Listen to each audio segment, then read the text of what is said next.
만물의 마지막이 가까이 왔으니 그러므로 너희는 정신을 차리고 근신하여 기도하라. 무엇보다도 서로 뜨겁게 사랑할지니 사랑은 허다한 죄를 덮느니라. 아멘.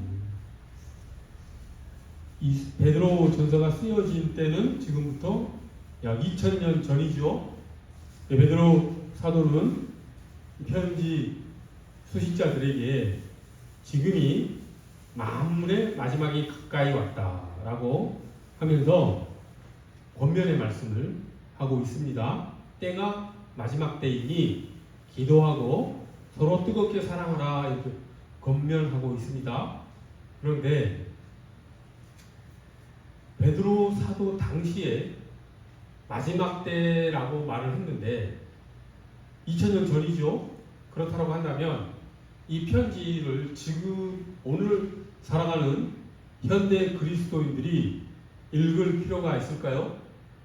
왜냐하면 시차가 무려 2000년이나 나는데 베드로 사도가 마지막 때라고 했지만 지금은 2000년이 지나지 않았습니까? 그러니 이게 시기적으로 맞지 않고 적절하지 않은 베드로 사도의 판단이지 않았을까? 이런 생각이 들 수 있지요. 그래서 성경은 어떤 역사적 한계를 가진 그러한 책에 불과하구나 라고 생각할 수도 있습니다. 아니면 이렇게 생각할 수도 있죠. 베드로 사도가 틀렸구나. 베드로 사도는 편지에서 지금이 마지막 때라고 했는데 지금 2000년이 지나도록 그 마지막이 오지 않지 않았습니까? 그러니 베드로 사도도 말한 이 마지막 때라는 것이 틀렸다. 성경은 이렇게 오류가 있을 수 있다. 이렇게 생각할 수도 있겠죠. 실제로 신학자 중에는 그렇게 주장한 신학자들이 과거에 있었습니다. 우리가 잘 알고 있는 슈바이처 박사, 그분 이제 아프리카 선교사로 아주 유명한데 그분도 그런 판단을 했었죠. 예수님께서도 마지막이라고 말씀을 하신 적이 있는데 그 슈바이처 박사는 예수님께서도 그것을 착각하셨다라고까지 얘기하기도 했었습니다. 근데 우리는 잘 알다시피 성경이 1점 1핵도 없이 무오하고 진리라고 하는 것을 알지요. 성경을 바라볼 때 가장 중요한 것은 그 진리이다. 시대와 공간을 초월해서 이것은 모든 사람에게 진리로서 다가온다 라고 하는 것에서 조금이라도 흔들리면, 그 믿음이 흔들리면 기독교는 전체가 붕괴됩니다. 성경이 기독교를 든든하게 하는 하나님의 말씀인 것이죠. 거기서 우리가 흔들려버리면 성경에 오류가 있다, 성경이 역사적 한계를 가지고 있는 책이다, 성경을 쓴 저자들이 당시 과학 지식, 시대 어떤 상황들을 잘 몰라서 그런 오류들이 나타난 것이다 라고 생각하는 순간 그 사람은 그리스도 교회에서, 기독교에서 멀리 달아날 수밖에 없다라고 하는 것이죠. 기독교인이 아니게 되는 것이죠. 성경은 절대 진리입니다. 그러면 우리가 이 문제를 해결해야 되겠죠. 베드로 사도가 마지막 때라고 했는데 2000년이 지났는데도 아직도 마지막이 오지 않았다라고 한다면 그것이 무슨 의미인가? 성경이 진리라고 했는데 우리가 상식적으로 생각하기에 이 말이 틀린 것 같지 않나? 이건 반드시 해결하지 않으면 우리가 성경에 대한 믿음이 흔들린다라고 하는 것이죠. 자, 베드로 사도가 마지막이라고 했을 때 이 마지막은 어떤 시점을 말하는 시간이 아닙니다. 그러니까 지금부터 2000년 전에 베드로 사도가 말했을 당시 앞으로 예수 그리스도께서 다시 오시는데 그것이 10년 또는 20년, 30년 후에 예수님이 오실 때가 가까이 왔다라고 하는 그런 시점을 이야기한 것이 아니라고 하는 것이죠. 지금 베드로 사도가 만물의 마지막이라고 한 것은 그런 시점적 시각에서 마지막이라고 이야기한 것이 아니라 기간적 의미라고 하는 것입니다. 즉 하나님께서 이제 온 만물, 인간만이 아닙니다. 동물, 식물, 우주를 통틀어서 모든 만물들을 이제 구속하시는데, 그들을 새롭게 창조하시는데 거기에는 단계가 있다라고 하지요. 구속의 단계. 그러니까 하나님께서 계획을 세우시고 그 계획대로 하나하나 차근차근 단계를 밟아가면서 이제 구속이 완성이 되는데, 베드로 사도가 말했던 이 마지막 때라고 하는 것은 그 하나님의 구속 계획의 이제 마지막 한 단계가 남았다.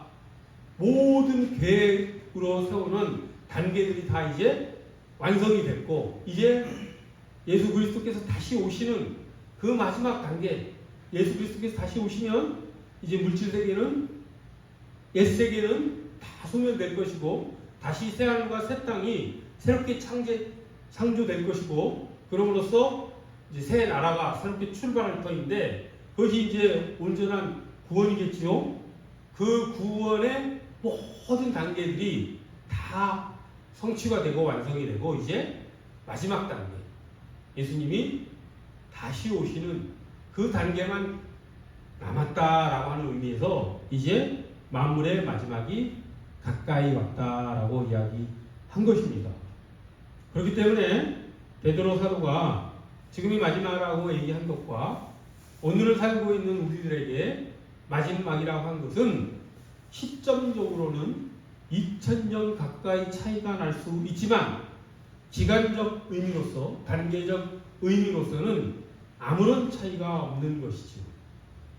하나님께서는 1000년이 하루 같고 하루가 1000년 같다라고 하지 않았습니까? 현대 물리학자들은 시간을 흐르지 않는다라고 주장을 합니다. 저는 문과생이라서 그 물리학적인 개념, 시간 개념을 잘 모르지만 현대 물리학을 전공한 학자들은 한결같이 이야기하더라고요. 시간은 흐르는 것이 아니다. 그리고 시간이 또 공간에 따라 달리 흐른다는 걸 잘 알고 있죠. 그런 측면에서 봤을 때 2000년 전의 마지막이 오늘의 마지막이다라고 하는 것을 조금 더 이해할 수가 있지요. 그때의 시간과 지금의 시간이 우리가 생각하기에는, 우리의 시간관념으로는 2000년의 차이가 있지만 그런 물리학적 개념으로는 같은 시간일 수도 있다라고 하는 것입니다. 시간이 흐르지 않는다라고 하는 차원에서. 그래서 천국은 많은 우리의 신앙의 선배들이 말하기를 시간이 흐르지 않는 곳이다, 영원한 곳이다, 이렇게 이야기하지 않습니까? 그것이 우리가 상식적으로 잘 이해가 안 되지만 천국에 가면 그것이 이해될 것으로 믿습니다. 그런 차원에서도 베드로 사도가 말한 마지막이라고 하는 것과 오늘을 살고 있는, 우리가 살고 있는 지금 이 시점도 마지막이라고 하는 것에는 오류가 없다라고 하는 것이죠. 이렇게 우리가 좀 더 성경을 깊이 있게 생각해 들어가면 상식으로는 잘못된 것이 아닌가라고 하는 그런 판단이 오히려 잘못됐다. 하나님의 말씀은 정확무하다라고 하는 것을 우리가 알 수가 있습니다. 성경은 다시 한번 말씀드리지만 무호합니다. 절대 진리입니다. 거기에서 흔들려 버리면 우리 신앙은 완전히 흔들려 버린다라고 하는 것이죠. 주변에서 그렇게 성경이 오류가 있다, 시대적 한계가 있다, 어떤 장소적 한계가 있다라고 주장하는 그런 소식들이 많이 들려올 것입니다. 그런 것을 우리가 믿음으로 잘 극복해 나가는 우리 모두가 되기를, 성경은 절대 진리라고 하는 것을 우리가 꼭 간직하며 신앙생활을 해나가기를 간절히 바랍니다. 자, 어쨌든 마지막이라고 하는 것, 이 베드로 사도가 말하고 그러면 이 표현이 우리에게도 그대로 적용될 수 있다라고 하는 것이죠.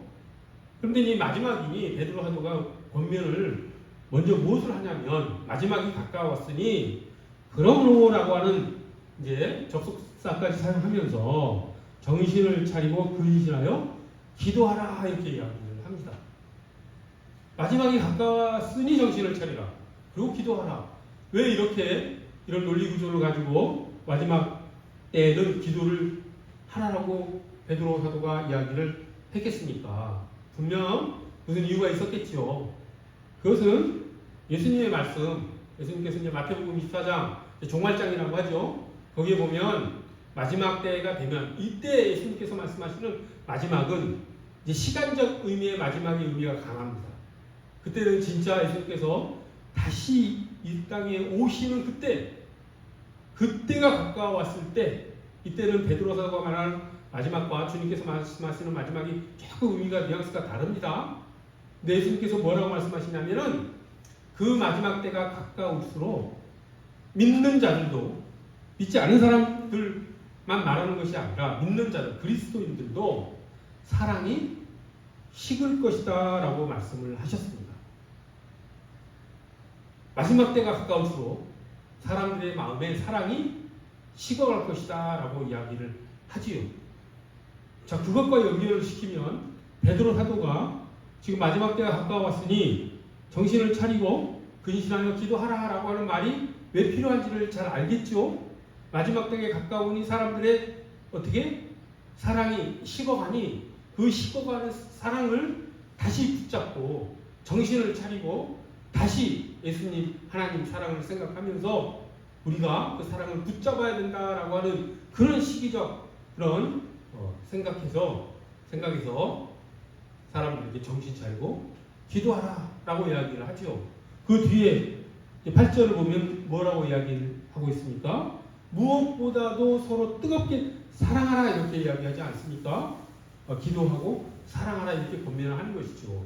그 말씀은 주님의 말씀, 예수님의 말씀, 마지막 때가 가까울수록 사람들의 마음에 사랑이 식을 것이기 때문에 더욱 사람들이 기도하고 서로 뜨겁게 사랑하는 것이 중요하다라고 하는 그런 맥락적 의미가 있다라고 하는 것입니다.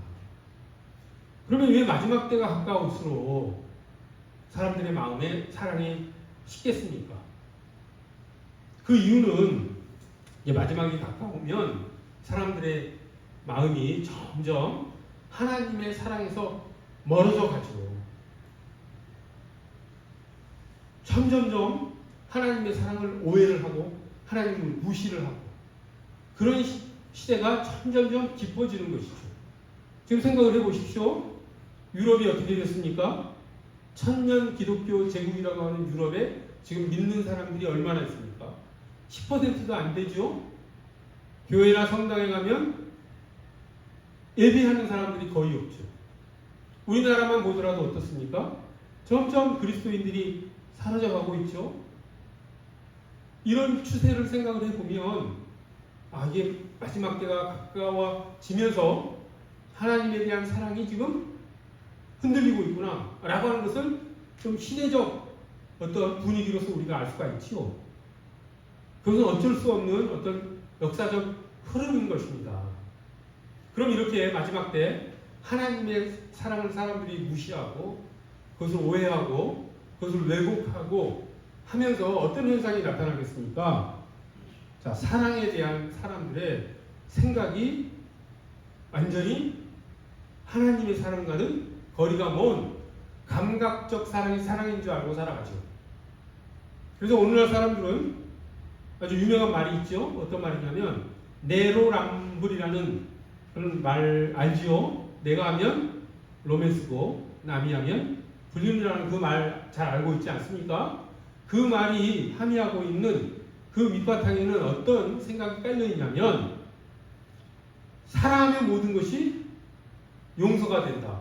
내가 하는가 사랑을 하면 그것이 불륜이든 뭐든 그것은 죄가 아니다라고 생각하는 생각이 깔려 있는 것이죠. 그런 판단을 할 수 있는 근거가 어디 있겠습니까? 감각적 사랑을 사랑이라고 착각하기 때문이죠. 자기가 분명히 자기가 책임져야 될 사람에 대한 책임을 망각하고 무책임한 행동을 하는 불륜을 저지르면서도 그 불륜 상대방에 대한 자기의 감정이 진실하기 때문에 그건 진실하겠죠. 진짜 좋아서 불륜을 저지르겠죠. 그러니 이건 죄가 아니다라고 생각을 하는 것이죠. 네로람불이란 말은 그런 생각을 바탕으로 해서 내가 하는 것은 불륜이 아니라 로맨스다라고 생각하면서 오늘날 그런 감각적 사랑을 꺼리낌 없이 그냥 해 나갑니다. 그 근본을 찾아보면 어디에서 찾을 수 있겠습니까? 하나님의 사랑을 사람들이 오해하고 있기 때문이라고 하는 것이죠. 하나님의 사랑을 무시하기 때문이라고 하는 것이죠. 그런 차원에서 주님께서도 마지막 때가 가까우면 사람들의 사랑이 식어질 것이다 라고 하는 그런 말씀을 하신 거라고 할 수가 있습니다. 그렇기 때문에 베드로 사도는 그런 모든 것들을 고려해서 이 편지를 읽고 있는 모든 그리스도인들이 그런 시대적 흐름에 따라가지 말고, 그런 감각적 사랑이 진짜 사랑인 걸로 착각하지 말고, 하나님의 사랑을 바로 알고 정신 차리고 바른 마음으로 깨어서 근신하여 기도하라라고 지금 권면한 것이지요. 그렇지 않으면 시대의 흐름에 우리 그리스도인들도 그대로 따라가 버린다라고 하는 것입니다. 그리고 하나님의 사랑이 아닌 자기의 정욕적 사랑이 사랑인 줄 알고, 그 사랑이 다인 줄 알고 세상의 흐름 속에서 살아가 버리고 말아버린다라고 하는 것이죠. 그렇지 않기 위해서는 어떻게 해야 되겠습니까? 정신 차려야 된다라고 하는 것입니다. 바른 마음을 가져야 하고 맑은 정신을 가져야 된다라고 하는 것이죠. 바른 마음과 맑은 정신을 가지고 정신을 차리기 위해서 꼭 필요한 것이 기도라고 하는 것입니다. 기도하지 않으면 이 세상의 흐름에, 세상의 그 어두운 그 흐름에 우리가 저항할 수 있는 힘을 얻어낼 수가 없다라고 하는 것이죠. 맑은 정신과 바른 정신은 기도를 통해서 성령 하나님께서 공급해 주시는 지혜에 따라서, 생명에 따라서 우리가 얻어낼 수 있다라고 하는 것. 그것이 기도가 필요한 아주 중요한 이유라고 하는 것입니다. 베드로 사도가 그런 의미에서 마지막 때가 가까웠으니 정신 차리고 근신하여 기도하라라고 이렇게 우리에게 권면했다는 말씀은 우리가 심령 깊이 받아들이기를 간절히 소원합니다. 그렇게 깨어 근신하여 기도하고 살아가는 사람들은 이제 어떻게 되냐면, 베드로 사도가 그 다음에 권면한 것처럼 서로 뜨겁게 사랑하게 됩니다. 그렇게 됐을 때야 비로소 하나님의 사랑이 무엇인지를 알게 되고 진정한 사랑을 하게 되는 것이죠. 감각적, 정욕적 사랑이 아니라 하나님 사랑으로 서로 뜨겁게 살아갈 수 있다라고 하는 것입니다. 그런데 오늘 이제 말씀의 제목이, 설교 제목이 사랑은 허다한 죄를 덮느니라 라고 하는 제목으로 우리가 하나님 말씀을 나누고 있는데, 그렇게 서로 뜨겁게 사랑하면 사랑은 허다한 죄를 덮는다 라고 하는 이 말씀의 의미도 우리가 오늘 좀 살펴보기를 원합니다. 사랑이 왜 허다한 죄를 덮을까? 이거를 혹시 오해할 수도 있죠. 사랑만 하면 죄를 지어도 용서를 쉽게 용서받을 수 있는 것 아닌가? 사랑이 죄를 짓는 것을 무시해도 된다라고 하는 것일 수도 있는 그런 생각이 들 수 있죠. 사랑만 하면 죄는 부정되어진다. 사랑만 하면 조금 죄를 짓더라도 괜찮다. 이런 의미에서 사랑은 허다한 죄를 덮느니라 이렇게 얘기한 것이 아닌가라고 하는 생각이 쑥 들어오죠. 근데 우리가 또 상식적으로 생각하면 말이 안 되죠. 그건 성경에서 그런 얼토당토 하지 않은 말을 할 이유가 있겠습니까? 성경은 절대 그렇게 말씀할 리가 없겠지요. 그럼 사랑이 허다한 죄를 덮는다라고 하는 이 말의 진정한 의미는 무엇인지 우리가 좀 살펴봐야 될 것입니다. 자, 사랑이 허다한 죄를 덮는다라고 하는 말은 조금 이 말이 무슨 의미인지를 알기 위해서는 당시 시대적 상황을 좀 살펴볼 필요가 있습니다. 당시 베드로 사도의 편지를 받았던 이 그리스도인들은 어디에 살고 있었냐면, 오늘날 터키 지역, 소아시아 지역 쪽 당시에 살고 있는 사람들이었고, 그 사람들은 그 지역에 이주해 간 사람들이 거의 대부분이었습니다.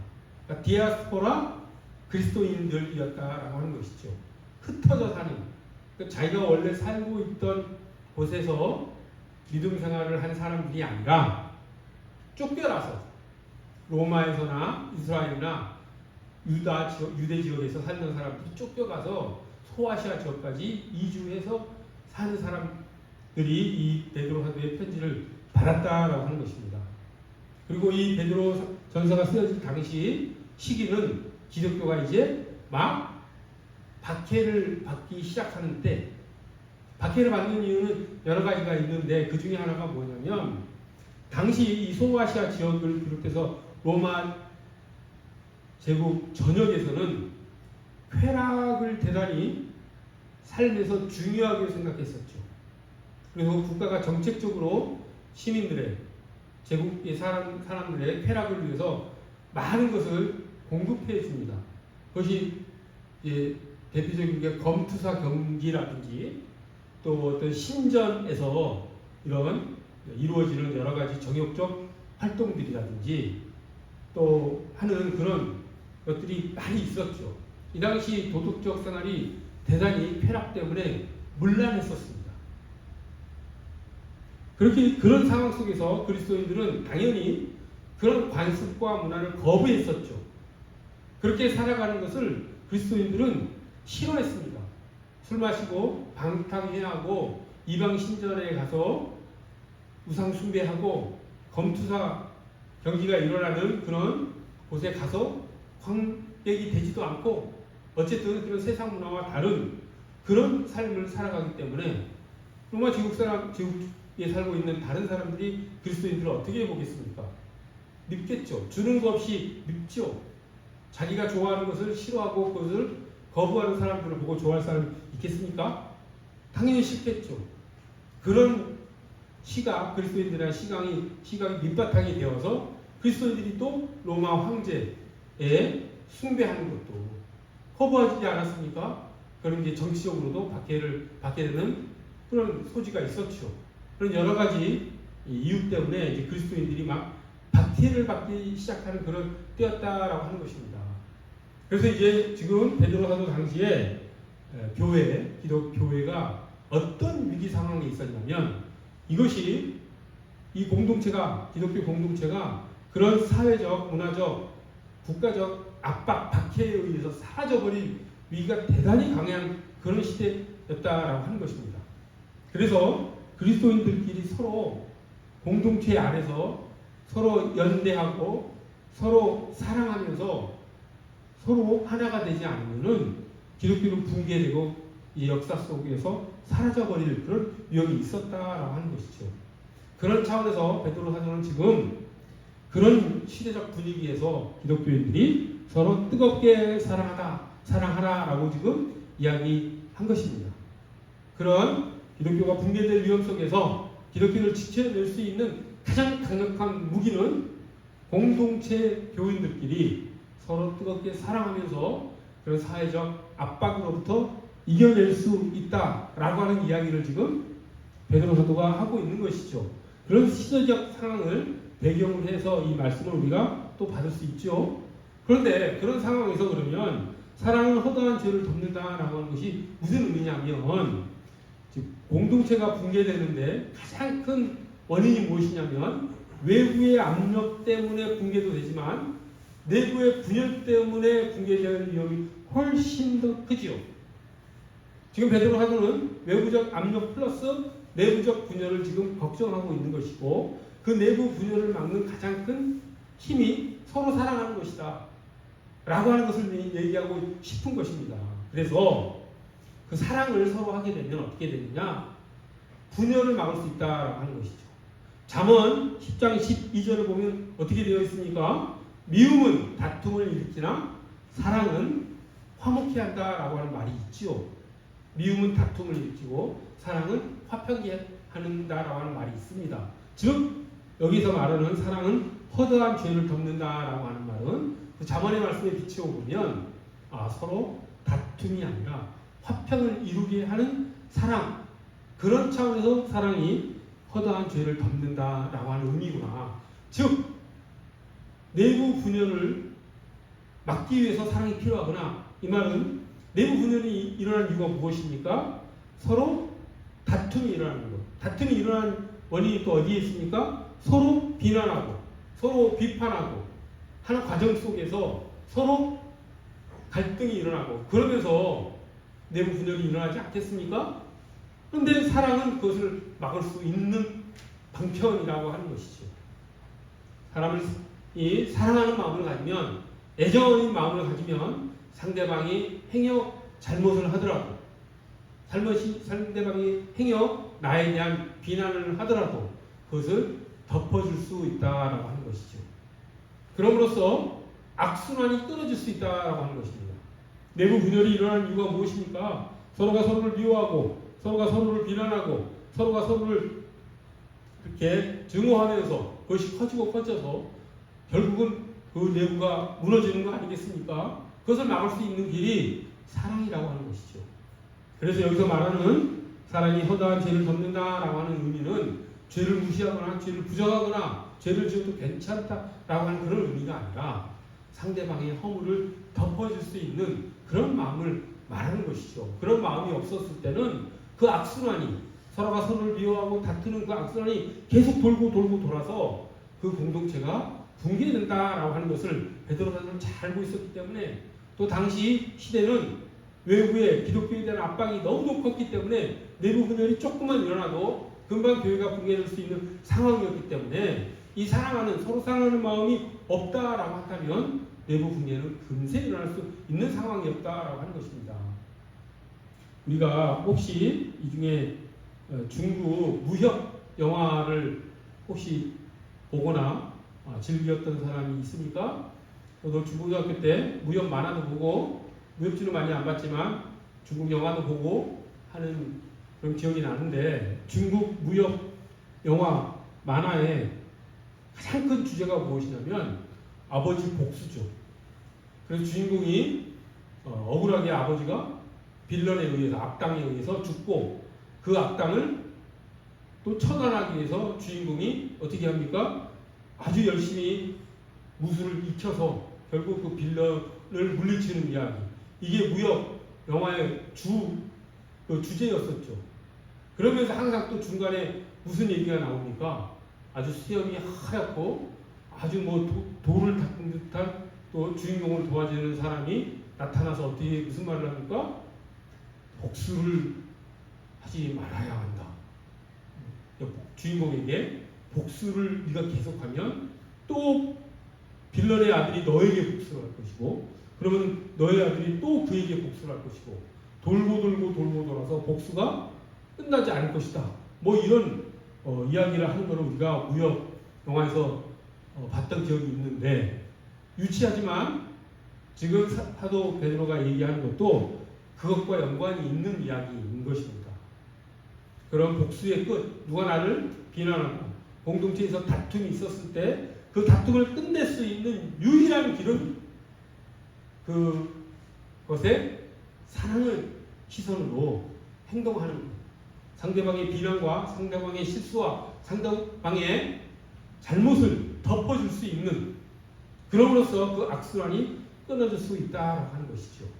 그럼으로써 우리가 잠언에서 말한 그 말, 미움은 다툼을 일으키나 사랑은 화평케 한다라고 하는 그 말씀의 의미가 또 진리구나 라고 하는 것을 알 수가 있는 것이죠.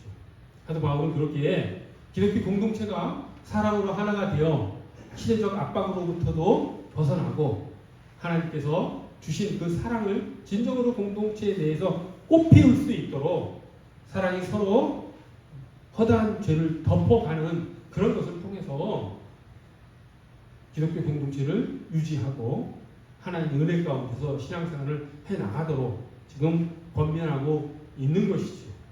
그것은 그걸 꼭 특별한 상황에만 필요한 것이 아니라 우리가 세상을 살아갈 때도 꼭 필요한 지혜입니다. 우리가 살아가면서 우리가 남으로부터 비난이나 오해나 이런 것들을 받으면서 화나는 경우가 얼마나 많습니까? 운전을 하더라도 그렇죠. 이상하게 운전하는 사람 많지 않습니까? 갑자기 깜빡이도 안 켜고 훅 들어올 때 화가 많이 나죠.